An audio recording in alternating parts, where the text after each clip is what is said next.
começo aqui falando, olha só, de um assunto que é motivo de preocupação para homens e mulheres. Sabe qual é? Queda de cabelo. Você perde o seu cabelo aí com muita facilidade? Então, agora a nossa convidada é a doutora Gisele de Matos Stein, ela que é dermatologista. Ela veio falar sobre as causas e os tipos de tratamentos que existem aí para essa queda de cabelo. Boa tarde, doutora. Boa Seja tarde, bem-vinda. Valquíria. Obrigada.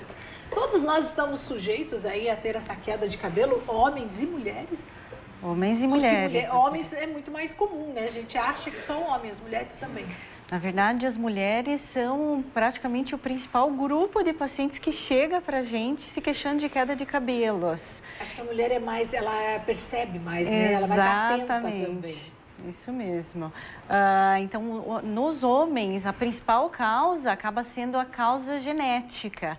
E nas mulheres, além da causa genética, existem uma série de outras causas que acabam interferindo no crescimento adequado, Sim. induzindo muitas vezes não só aquela rarefação lenta que a gente vê na calvície, mas quedas abruptas e assustadoras. Ai, né? Por exemplo, assim, as mulheres que têm o hábito de pintar o cabelo, de fazer químicas. Hoje em dia tem aqueles produtos à base de formol, ou pelo menos os derivados, né, desse produto para alisar o cabelo. Isso acaba também danificando a ponto de você perder o seu cabelo, influenciar numa queda mais acentuada?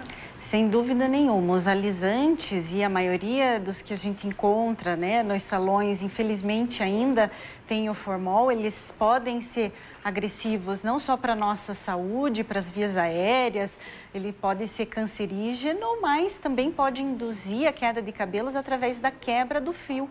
O fio fica muito frágil e ressecado e então ele acaba caindo. Cai, né? Agora, qual que é o tratamento ou de que maneira a gente tem que procurar essa ajuda? Vamos primeiro ver por esse lado. Qual é o normal? Porque às vezes a gente acha que está perdendo o cabelo, olha lá os fios no travesseiro, na escova.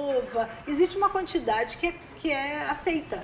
São quantos fios por dia? Acho que de 100 a 120, eu não sei, não tenho certeza. Quantos fios por dia? Mais ou menos isso, Valquíria. Então, existe um ciclo natural de renovação dos nossos cabelos.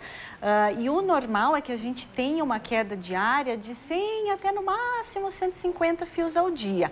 Passado desse número, acima desse valor, já se pode considerar que aquela pessoa esteja enfrentando algum tipo de doença relacionada ao crescimento normal dos cabelos. E a gente não deve, ao perceber que o cabelo está caindo, né, em demasia, a gente não deve querer fazer fórmulas milagrosas em casa, ir na farmácia, usar o produto da vizinha, da amiga. A gente deve procurar um dermatologista, é isso? Quem cuida da queda do cabelo, quem vai nos ajudar é um dermatologista? Sem dúvida nenhuma. Pessoas? Isso mesmo. E qual é o primeiro passo daí, quando chega-se ao dermatologista? O que é feito? Então, hoje é muito fácil de se encontrar na internet, como você falou, fórmulas potencialmente milagrosas, mas o tratamento da queda de cabelos depende da identificação da causa.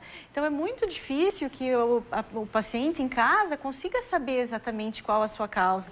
Pode ser uma causa endócrina, uma causa hormonal, deficiências de nutrientes, de minerais. Então, só realmente fazendo uma avaliação clínica, um exame físico adequado do couro cabeludo e, eventualmente, exames laboratoriais, a gente consegue aí identificar essa causa e fazer o tratamento correto. Adequado, ou seja, existem tratamentos diferenciados, então não é o mesmo tratamento para qualquer queda, para todas as quedas do tipo, né? Exatamente. Então você tem que ir no médico para definir qual é essa causa, pode ser até estresse. Pessoas que estão trabalhando demais, que não tem tempo para mais nada, não dormem muito, pode também fazer o cabelo cair? Sem dúvida. Hoje o estresse é o grande mal, né, do século, mas nós só podemos culpar o estresse depois que nós fizermos toda a investigação laboratorial desse paciente, e assim a gente pode dizer, se ele tiver todos os exames normais, que o estresse é o único fator causador, mas sem dúvida nenhuma ele é um grande fator desencadeante ou que contribui para a piora da queda. Certo, e a gente chama o que? Alopecia, é isso? Quando não tem o cabelo, quando vai caindo o cabelo, alopecia? Isso, alopecia, chamam, né? Falta de cabelo. A queda de cabelo, isso. Quando essa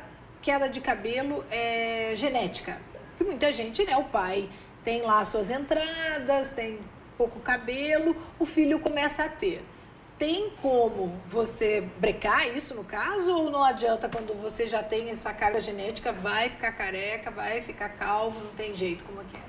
O que era importante é a identificação precoce. Então, uma vez que o paciente seja homem ou mulher, porque a mulher também pode ser afetada pela calvície, observou essa diminuição dos cabelos, uma queda acentuada, procure o dermatologista, fazer o diagnóstico precoce, iniciar o tratamento o mais cedo possível. Assim, a gente consegue estabilizar a doença e aumentar o volume desses fios que foram perdidos, melhorar o volume capilar desse paciente. Então é possível fazer alguma coisa, então, porque a pessoa às vezes ela se acomoda, né? Pensa, não, meu pai, meu avô, todo mundo já era careca, eu também vou ficar e deixa. E sendo que a gente tem esse recurso aí. De então, forma alguma, hoje existem muitos tratamentos que conseguem recuperar os fios perdidos desde que sejam iniciados de forma precoce. Então tem que ficar atento aí, né? Já cedo. Falando nisso, qual que é a idade? Existe uma idade para você começar a perder os cabelos ou não? Mas pelo menos uma idade média que você tem que se atentar?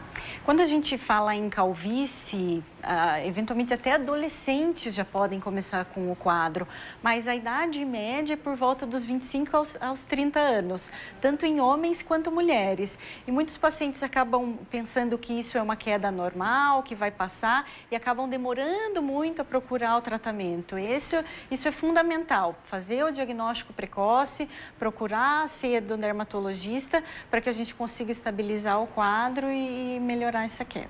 E quando a pessoa faz cirurgia, que ela precisou de anestesia, alguma coisa assim, também diz que tem queda por conta de medicamentos, anestesia forte. Ela deve procurar também o dermatologista ou isso é passageiro por conta do momento que ela passou por cirurgias, enfim? Tanto o estresse físico e o estresse psicológico, eles acabam sendo capazes de induzir a queda de cabelos. Então, pacientes que sofreram alguma cirurgia grande ou alguma doença, eventualmente até uma febre mais alta, um processo inflamatório, depois de 2 a 3 meses, esses cabelos podem acabar caindo. Sem dúvida nenhuma, com o auxílio de um dermatologista, a gente consegue diminuir a intensidade dessa queda. Né? A amamentação também, né? As mães que amamentam costumam perder também o cabelo. O pós-parto, ele acaba sendo uma causa fisiológica, então acaba sendo uma causa normal aí de queda de cabelos, que começa por volta de 2 meses depois do parto e se estende até os 6 meses e é uma causa completamente reversível. E tudo é indicado procurar o dermatologista. Sem dúvida. Para ter esse tratamento adequado, né, doutora? Isso. Doutora, muito obrigada, viu, pelas dicas aqui. Agradeço pelo convite. Imagina, vai ajudar aqui muita gente que está assistindo o nosso programa.